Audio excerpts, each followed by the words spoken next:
আসন্ন জাতীয় ত্রয়োদশ যে সংসদ ইলেকশনে আজকে মনোনয়নের শেষ দিন। আল্লাহর কাছে আমি শুকরিয়া আদায় করছি যে আমি মনোনয়ন সুস্থভাবে ভালো পরিবেশে আমি জমা দিতে পেরেছি। নির্বাচনের পরিবেশ এখনো পর্যন্ত লেভেল অফ প্লেইং ফিল্ড খুব ভালো আছে।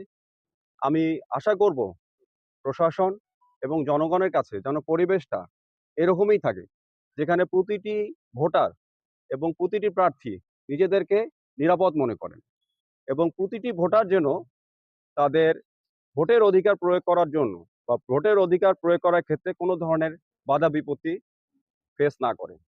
এটাই আমি কামনা করব প্রশাসনের কাছে, ডিএনও মহোদয়ের কাছে এবং হাতীবান্ধার সর্বস্তরের মানুষের কাছে। আচ্ছা, আপনার কি কোনো নিরাপত্তার আশঙ্কা রয়েছে কোনো ধরনের? আলহামদুলিল্লাহ, আমার এই মুহূর্তে নিরাপত্তার কোনো আশঙ্কা নেই। আপনারা জানেন আমি স্বতন্ত্র প্রার্থী। স্বতন্ত্র প্রার্থী আলহামদুলিল্লাহ আল্লাহ তাআলা দেখবে। আমার সেই বিশ্বাস আছে। আমি তো এই এলাকারই ছেলে। আমি এখানেই বড় হয়েছি। কাজেই আমার নিরাপত্তা নিয়ে কেন প্রশ্ন থাকবে?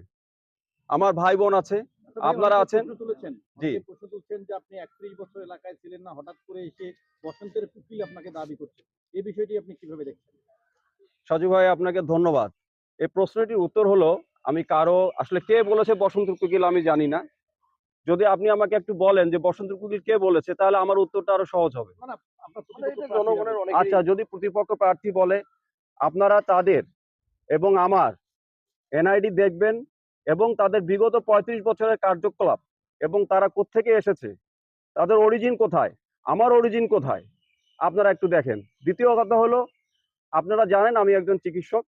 চিকিৎসা এবং লেখাপড়ার উদ্দেশ্যে আমাকে এতদিন লেখাপড়া করার জন্য বাইরে থাকতে হয়েছে। আমি চট্টগ্রামে লেখাপড়া করেছি, চট্টগ্রামে থেকেছি, লন্ডনে থেকেছি, আমি ওমানে থেকেছি। কাজেই আমি বসন্ত কোকিল না। এই এলাকায় আমার জন্ম, এটাই আমার মাটি, এখানে আমার নারী। আমি কেন বসন্ত কোকিল হব? নিজের এলাকায় কেউ কখনো বসন্ত কোকিল হয়? আপনারাই বলেন হবে? নিজের এলাকা আমার, আমি কেন বসন্ত কোকিল হব? আমার নানা এখানে, আমার বাবা এখানে, আমি এখানে। কাজে এই প্রশ্নটি আমার কাছে মনে হয় অবান্তর। যারা এটি অভিযোগ তুলেছেন আপনারা তাদেরকেই প্রশ্ন করুন।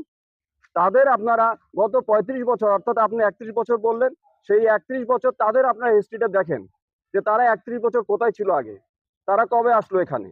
তো আমি এটা কোনো প্রার্থী সম্পর্কে কিছু বলতে চাই না, কারণ আমার কাছে এটা খুব কষ্ট লাগছে। আমি এলাকার ছেলে, আমি কিভাবে বসন্তের কোকিল হব? আমি তো এখানকার বাইরে কেউ না। তো এইটা আমার কাছে কষ্ট লাগছে। যদি কেউ এটা প্রশ্ন করে থাকে, প্রশ্ন তুলে থাকে, আমি তাদেরকে বলবো আমার নিজের কাছে এটা হার্ট করছেন তারা।